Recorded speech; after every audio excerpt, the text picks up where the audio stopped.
Today we're getting into the latest EV updates, including new cars coming from Rivian, Kia, VW, and more, a lot of which are affordable, so let's get into it. First up today, the latest updates from Rivian. Rivian is in the process of rolling out some performance upgrades to their existing vehicles, but this time it's coming via a paid software update. This was first spotted by Rivian Tracker, a website that follows upcoming Rivian updates, and they report that it will be available this year. Then it was confirmed by Rivian themselves through an engineer on X, saying, "Per your feedback, dual performance upgrade for your Rivian will be available through over-the-air, coming soon with the 2025.06 update, and you can use Rivian rewards too." Using Rivian rewards is pretty cool because if you've referred people to buy a Rivian, then you'll be able to use those rewards for paid upgrades on your vehicle. Just as it is with other companies like Tesla, it's great to see that you can get upgrades to your car after the fact, but it's also a little odd that that capability has been there and just sitting there idle, and you have to unlock it via a software update. In any case, this will allow owners of the refreshed dual-motor R1S and R1T to get a performance upgrade directly from the car's infotainment screen. They currently offer the Performance Pack for $5,000 as a one-time purchase in the configurator, and that boosts horsepower from 533 to 665 and torque from 610 pound-feet to 829 pound-feet. In turn, this will cut the 0 to 60 from 4.5 seconds to 3.4 seconds, and then it adds two drive modes, Sport and Soft Sand. For now, pricing of this upgrade is unclear, and it's coming only to the dual-motor all-wheel drive R1S and R1T, fitted with the large battery pack. This Rivian engineer also said that this particular battery setup will also be eligible for a range boosting update in the future. The kilowatts asked Large Plus Pack unlocking next, and they responded next on the roadmap. Of course, this also has no pricing mentioned, but the max battery option is available for $7,000 when building a new R1S or R1T, and that boosts EPA range to 410 and 420 miles respectively. So of course we expect it to be quite a bit less than this. At the same time, the R1S and T have both gotten much cheaper to lease. Previously, these cars were about $799 a month to lease, with a starting price of about $75,900 for the R1S Adventure Dual Standard. And now they've dropped that by $200 a month. It starts at $599 per month for 36 months, with $8,493 due at signing. Basically, you'll pay the same amount to lease an R1T, even though the R1S costs $6,000 more in practice. Beyond that low lease pricing, Rivian is also offering a special deal if you trade in a gas vehicle. They say, waiting for the right time to upgrade your ride, this is your sign. Save up to $6,000 on your longest range configurations when you take delivery by March 31st, 2025. You'll have to submit the order through the R1 shop, then complete a trade-in request and reach out to a sales specialist to apply this discount. And those discounts are as follows. Dual with max battery, $3,000. Dual with max battery and performance upgrade, $4,500. And then Tri with max battery, $6,000. One interesting detail is you actually just have to request a trade-in estimate to qualify, and an actual trade-in of a vehicle is not actually required to get this discount. You do have to place that order though, and it has to be delivered by the end of this month. It doesn't work for demo vehicles or pre-owned vehicles, so it's definitely an incentive to drive their high-spec vehicles brand new from the factory. It's always interesting to see what updates Rivian is up to when it comes to software and hardware, and I'm particularly excited to see the R2 come to be. Rivian has reiterated that that car should be coming in 2025, so that will be very exciting to see. That will finally be Rivian's true competitor to the best-selling car in the world, the Tesla Model Y, right after Tesla has refreshed that car. The R2 seems like it will appeal to a lot of people, so I'm excited to see it. Next up today, some updates from Kia. Kia has a lot of different electric cars in the pipeline, and the first one is the EV1. This is an upcoming compact and affordable electric city car, and it's set to be Kia's smallest electric vehicle, serving as the electric counterpart to the Kia Picanto, a popular subcompact hatchback in Europe. For pricing, they're targeting about $26,000, making it about $5,000 more affordable than the larger EV2, but of course for now it looks like this is a Europe-focused car. Specifics for this car and its pricing are pending, but it's anticipated to share design elements with the EV2. As for the EV2, this is an affordable urban SUV. The design language embodies Kia's Opposites United design philosophy, and it features vertical lights and a robust upright stance reminiscent of the EV9.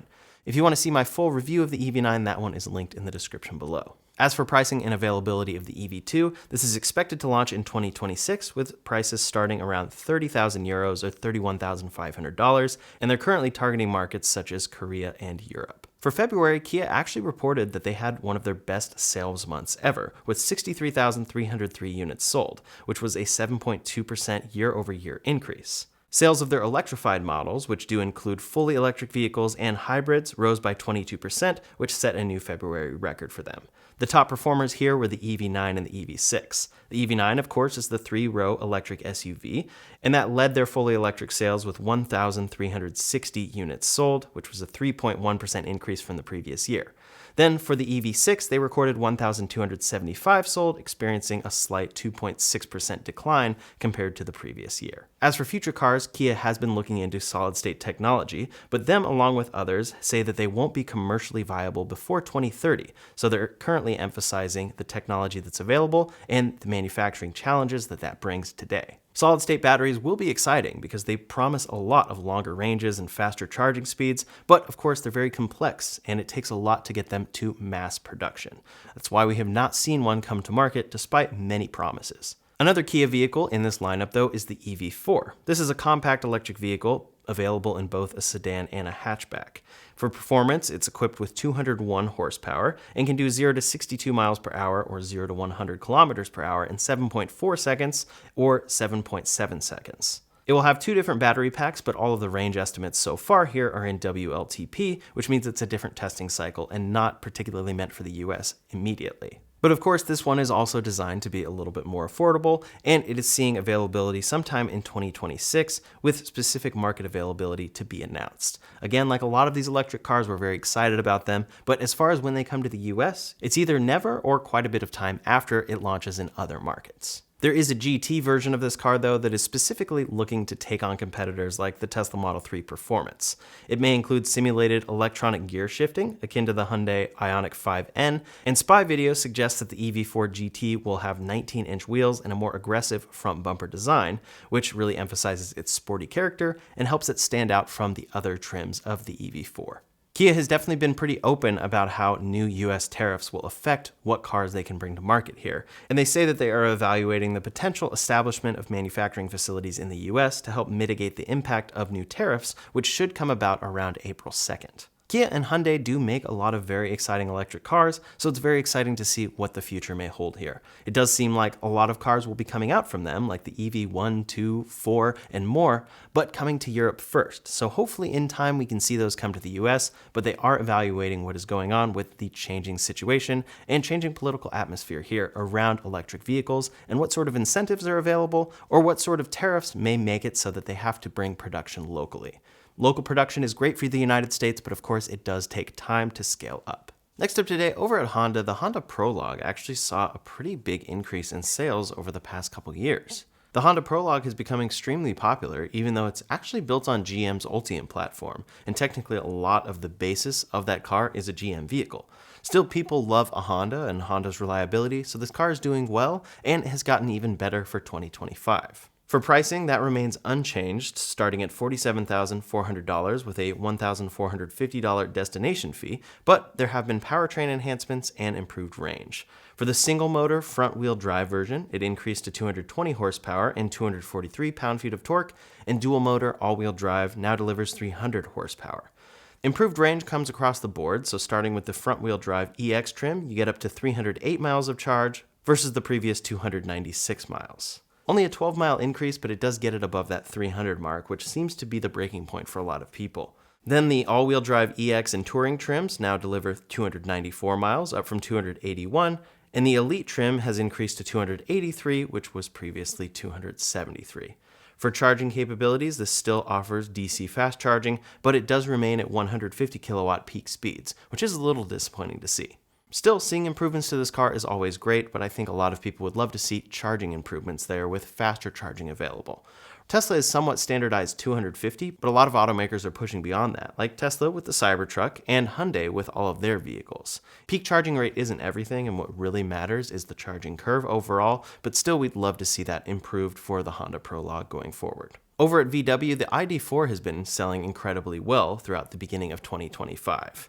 For the United States, it has now been ranked third as the best-selling EV after the Model Y and Model 3. They sold nearly 5,000 units in the US in January, and Volkswagen has introduced attractive lease offers to boost sales, including a 24-month lease at $189 per month with $999 due at signing. For a lot of these sales, it does seem like these attractive leases are how they are getting to these sales numbers, so I am curious what it's like on the back end. Are they profiting on these? Are they making money with these? Or are they still reliant on their gas vehicle sales to be able to drive numbers like this? Still, it is worth noting that these numbers do pale in comparison to what Tesla sells in the United States, and especially globally, but for specific markets, the ID4 is beating them. In February of 2025, the VW ID4 surpassed the Model Y as Europe's best-selling EV. Volkswagen sold 7,177 ID4 units, which was a 195% increase from January of 2024.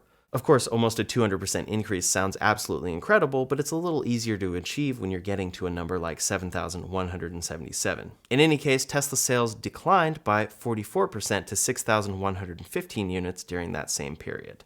Tesla's total European registrations dropped 45.2% in January of 2025 from over 18,000 units in 24 to just under 10,000 units. So there is a lot going on here, and it is worth noting that even the Model 3 is seeing a pretty steep sales decline over in Europe. There are many factors involved there, like the obvious ones people would point out, but also the Model Y changeover is contributing here, of course. In January, they announced that car, and that car is now just delivering to customers in March, so there were definitely a lot of customers waiting for that new version. On the other side of things is the affordable vehicle that VW just announced the concept for, the VW ID Every1. This is a €17,000 electric car that they're aiming to release in 2027. Essentially, right now this is just a concept, but it's previewing an affordable electric city car that they plan to release in 2027. Pricing is quoted as low as $17,000 but up above $20,000 depending on what currency. And it does have a lot of cool design elements to it. One thing that's really cool especially is that it's particularly small, which is pretty rare for EVs at this point, at least for the most popular ones. They say that this car reaches a top speed of 81 miles per hour and offers a range of at least 155 miles on a single charge. So it's definitely positioned as a city car, and I would guess that they are really aiming this at people like BYD. BYD makes a lot of these very small, very affordable electric cars that don't have that much range, but really get the job done for a lot of use cases. In America, a lot of people are not used to a car that would only get that much range, but in other countries, it's very common and actually very practical. So this VW is probably aimed at that market. Still, I would love to see this car come to the United States, but for it to succeed, I would guess it needs a little more range and maybe a higher top speed. Over at Polestar, they've introduced a new specific Trade Your Tesla deal that offers about a $20,000 discount on your Polestar purchase. If you want to get the full deal here, there's a $5,000 conquest bonus specifically for Tesla owners. Then there's an additional $15,000 lease incentive, which totals up to $20,000 in potential savings on a new lease of a Polestar 3. This is available to households that currently own or lease a Tesla vehicle, and this program was only active between February 21st and 28th. I do imagine, though, because it did seem to succeed, that they might bring this back. In response to this deal, Polestar did say, "This week saw some of the highest order days for Polestar 3, and the response to our Tesla Conquest offer has been incredible." They're definitely aiming at a specific niche right now that wants an electric car but specifically doesn't want a Tesla or wants to get rid of their Tesla at the moment, so it seems to be doing well for them. We'll see how long that lasts and how long all of this goes, but I wouldn't be surprised if Polestar continues with this deal into the future. Over at Chevy, they have announced that the Spark may actually be returning in 2026 as an affordable electric crossover with about 220 miles of range. Chevy has made some more affordable electric cars in the past, like the Spark and the Bolt, but they ended up discontinuing both of those. The Bolt is supposed to relaunch soon on this new Ultium platform, but the Spark is also expected to relaunch. This will be for a 2026 model year, and they're specifically targeting emerging markets. This will have a 75 kilowatt front-wheel drive electric motor, and it features a 42 kilowatt hour lithium iron phosphate LFP battery, which will deliver 360 kilometers or 220 miles of range, but that is on the NEDC cycle. That means that this test is not comparable to the EPA and would likely get less range in the real world, and that also means that this car probably is not coming to the United States anytime soon. It's unfortunately kind of the story with all of these exciting electric cars that are more affordable. For fast charging, it supports 50 kilowatt charging, and then the interior has a 10.1 inch infotainment screen, 8.8 inch digital instrument cluster, CarPlay and Android Auto, and then a boxy exterior with a two-tone roof. They're specifically hoping that the Spark will boost EV adoption in regions like the Middle East by offering an affordable and customizable electric crossover. I'm very curious to see this car come to be, and then again, I'd love to see it come to the US sometime in the future. That's all the latest EV news for today, so in the meantime, if you want to see a full video about Rivian, you can check out that video linked up here or in the description below. Thanks so much for watching, and I'll see you on the next one.